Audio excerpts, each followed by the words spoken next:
All right, so let's dive into something that can be pretty important if you're thinking about uh, studying or working in a place where everyone speaks English. Yeah. The IELTS speaking exam. Mm-hmm.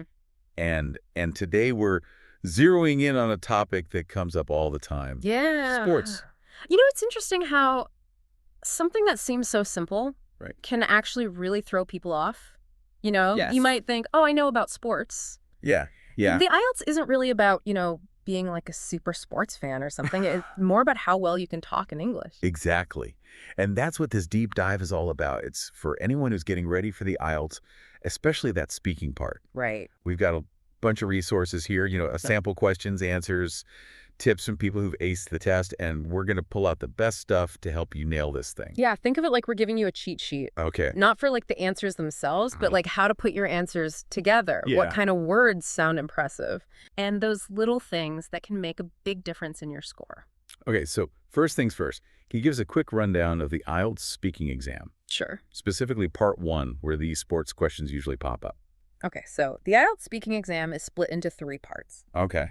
Part 1 is like the warm-up round. Okay. It's all about getting you comfortable talking about stuff, like Right. your hometown, your hobbies, what you do every day, Mm-hmm. and yeah, often sports too. Yeah. The examiner will ask you a bunch of short questions, and you'll have a minute or two to answer each one. So it's not like they're going to grill you on, Yeah. obscure sports trivia or something, No, not at all. or expect you to be a commentator on ESPN. It's really more about showing that you can have a normal conversation in English, Right. using a decent range of vocabulary and grammar, Okay. and speaking pretty fluently. Got it. So let's jump into some real examples. One question that shows up a lot is, do you like sports? Mm-hmm. Seems pretty basic, right? It does, but that's where people often trip up. Uh-huh. They just say, yes, I do, or no, not really. Right. But remember, this is your chance to show off your English skills. Okay. So instead of just a one-word answer, Yeah. you want to elaborate. Okay. Explain why you like or dislike sports. Mm-hmm. Maybe give an example of a sport you enjoy watching or playing. So, instead of just saying, yes, I love sports, you might say something like, yes, I'm a huge sports fan. I grew up playing basketball with my friends, and now I love watching NBA games. Yeah, The energy is just incredible. exactly. Okay. You took a simple yes and turned it into a much better answer. Yeah. That shows vocabulary, like huge fan energy, Right. and even gives a bit of your personal story, Yeah. which makes it more interesting. Okay, that makes Yeah. total sense. Yeah. What about questions that are more specific, like, what sports are popular in your country? Those are great chances to show off what you know about your culture. Okay. You can mention the top sports, sure, Right. but also talk about why they're so popular. Is it like national pride? Okay. Are there certain traditions or events? Right. Have any famous athletes from your country made them more popular? Yeah. One of the sample answers we have actually talks about cricket being huge in their country, Oh, yeah. with people having viewing parties. Mm-hmm. That's a great way to add some cultural context. Absolutely. It shows you're not just listing sports. You understand how important they are to your culture. Yeah. That kind of detail can really make your answer stand out. Now, let's say the examiner asks, did you play any sports as a child? Okay. What kind of answer would impress them? Again, it's about going beyond just yes or no. Mm-hmm. Think about what you learned from playing sports. Okay. What skills you developed. Right. Maybe you learned about teamwork discipline, how to handle pressure. Yeah. Those are important life skills that you can connect back to sports. One of our sample answers talks about playing volleyball on a school team Oh, nice. and how it taught them about cooperation and perseverance. Mm-hmm. Those are great points to bring up. Exactly. You're showing the examiner that you can think deeply about your experiences. Yeah. And explain how they've shaped you. Okay. Let's move on to a question that might make some people sweat a little. Yeah. What is your favorite sport to watch or play? Why? This one is all about sharing what you like. Okay. And more importantly, explaining why you like it. Okay. Do you enjoy the fast action, the strategy, the skill involved? One of our sample answers talks about loving tennis because it's so exciting to watch, Oh, cool. especially matches like Wimbledon. Yeah, They also mention being impressed by the player's skills and agility. that's a great answer because it gives specific reasons. Mhm. Exciting skills, agility, Right. and it even mentions a famous tournament Yeah. showing you know more about the sport. Right. Plus, it contrasts watching with playing, Okay. adding another dimension to the answer. So it's all about painting a clear picture with your words, giving Yeah. specific details that Yeah. make your answer come alive. Exactly. It's not about giving a textbook definition of a sport. Okay. It's about showing your passion, your understanding, Hmm. and your ability to express those things in fluent English. All right. I'm feeling a lot better about these sports questions now. Good. What about something like, how often do you watch or play sports?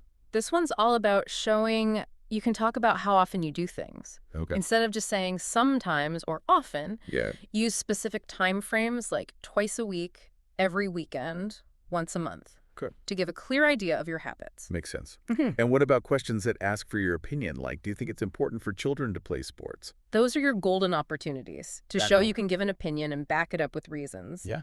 You can talk about how sports are good for physical health, mental well-being, developing social skills. Mm-hmm. There are so many things you can explore. One of the sample answers we have says that sports teach kids important things Yeah. about teamwork, discipline, and how to handle both wins and losses. Those are all great points. Exactly. Remember, there's no right or wrong answer here. Right. It's about presenting your view clearly Okay. and supporting it with good reasons. Okay. You got this. Yeah, I'm starting to feel more confident. Um, Good. Awesome. All right, so we've covered a lot here, but I still can't shake those pre-game jitters. oh, yeah. Any tips for staying calm and collected on exam day? Nerves are totally normal. Yeah. It's like stepping onto the field for a big game. Right. But remember, you've been training for this. Hmm. You've been practicing your English skills, Right. learning about the exam format, Yeah. and building your confidence. It's like having a mental game plan, Yeah, knowing what to expect and how to handle it. exactly. Yeah. And one of the best ways to manage those nerves is to focus on your breathing. Okay. Take slow, deep breaths to calm your heart rate and clear your mind. Mm-hmm. Picture yourself succeeding, Okay. answering those questions confidently and fluently. Those are great tips. It's like those relaxation techniques athletes use before competition. Precisely. And remember, the examiners aren't there to scare you. Right. They want you to do well. They want to see you use your English skills as best as you can. Yeah. So try to approach the exam with a positive attitude, a willingness to engage, and a feeling of excitement about showing what you've learned. It's like remembering that the goal is to communicate, to connect with the examiners on a human level. Exactly. And don't be afraid to let your personality shine through. A genuine smile, a bit of humor, a relaxed and confident way of being those can go a long way in making a good impression. So it's not just about the words you say, it's about the whole vibe you bring to the conversation. Exactly. And one last thing to remember, be kind to yourself. The IELTS is just one test. Right. One snapshot of your abilities on a certain day. Okay. It doesn't define who you are as a person or a language learner. Mm-hmm. So no matter what, celebrate the effort you've put in Yeah. and know that you've grown and learned through this whole process. That's such an important reminder. It's about the journey, not just the destination. Exactly. With that in mind, I think we've given you everything you need to tackle those IELTS sports questions with confidence and even a bit of excitement. We've looked at the format, the types of questions, Yeah. the strategies for building great answers, and even how to find relatable aspects, even if you're not a sports fanatic. Remember, practice is key. Yeah. Preparation is your secret weapon, Okay. and your unique voice and perspective are your greatest strengths. So to all our listeners getting ready for the IELTS speaking exam, Yeah. remember, you've got this. Go get them. Go out there, show them what you can do, Yeah. and knock those sports questions out of the park. You got this. All right. That's it for this deep dive into the IELTS speaking exam and those tricky sports questions. Thanks for listening, and we'll catch you next time. Okay, this is all making a lot more sense now. I feel like I'm starting to get a handle on how to approach these sports questions. Yeah. But let's be real. The IELTS speaking exam is known for being a bit nerve-wracking. What if you freeze up or your mind goes blank? Yeah, that's a common fear, and it's totally understandable. But here's the thing. The examiners aren't expecting you to be like a perfect speaker, Right. super eloquent. Right. They're really just checking your ability to communicate in a real setting, Okay. which means there will be pauses, Yeah. There might be some ums and ahs. Right. And that's okay. So it's more about the overall impression, not getting every single word perfect. Exactly. Think of it like you're having a conversation with someone not giving a memorized speech. Okay. And one of the best ways to fight those nerves is to be well prepared. Right. Like that saying, practice makes perfect. Yeah. But what does that look like when it comes to the IELTS speaking exam? Our sources have some great advice on this. First, get familiar with how they score you. Okay. The IELTS uses a band system with scores from 1 to 9. Each band level means a different level of English skill. Mm-hmm. For example, a band 7 means you can communicate well on a variety of topics, All right. even complex ones with good fluency and accuracy. Okay, so it's like knowing the rules of the game before you start playing. Mhm. What else can we do to practice effectively? One of the most helpful things you can do is record yourself answering practice questions. Oh, okay.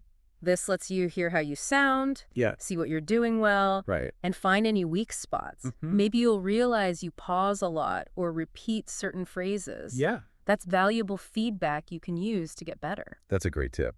It's like having your own personal coach, but without the whistle blowing in your ear. Exactly.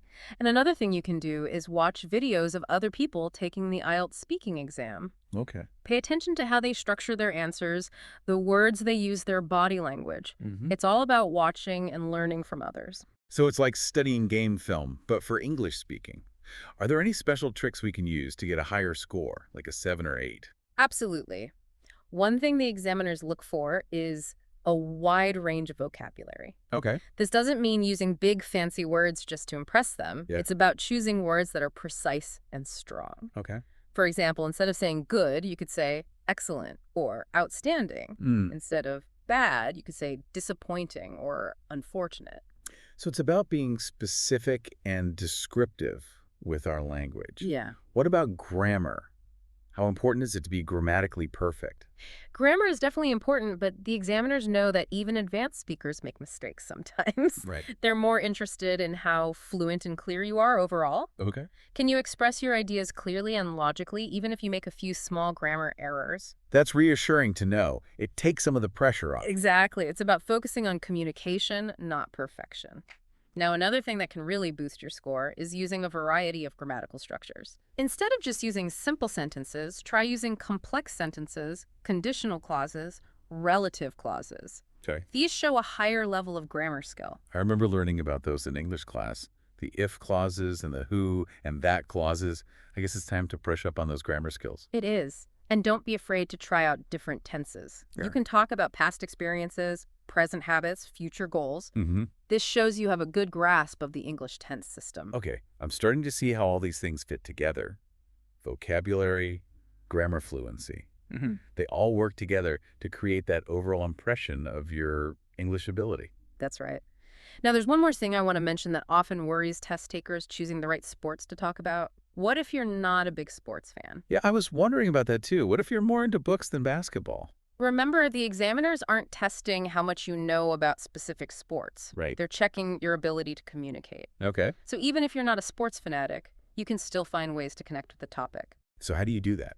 Think about sports in a broader way. Okay. You can talk about the social aspects, how sports bring people together, the thrill of watching live events, the role of sports in pop culture. You can even talk about sports you've tried or seen, even if you're not a huge fan. One of the sample answers talks about watching the Olympics every 4 years. Yeah. And how it's a global event that brings people from different cultures together. Mm-hmm. That's a great angle to take. It is. And you can also talk about sports in a more symbolic way. Right. You can talk about the importance of teamwork in anything, Yeah. the value of discipline and perseverance, the lessons we can learn from both winning and losing. Right. Those are all universal themes that you can connect to sports, Yeah. even if you're not talking about a specific game. That's a great point.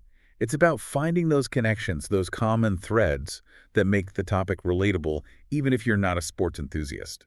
Exactly. And don't be afraid to be honest. If you're asked about a sport you don't know much about, just say, I'm not very familiar with that sport, but I'd love to learn more. So it's not about pretending to be an expert. It's about showing your willingness to engage and learn. Exactly. It shows your curiosity and your ability to adapt, which are great qualities in any language learner. Okay, I feel like we've covered so much here, like understanding the kind of sports questions you might get on the IELTS speaking exam and making those awesome answers, and even like how to relate to the topic even if you're not a big sports person. But there's one thing I'm still kind of worried about, those pre-game jitters. Any advice on staying calm on exam day? Oh, yeah. Nerves are totally normal. It's like you're about to play in a big game. Yeah.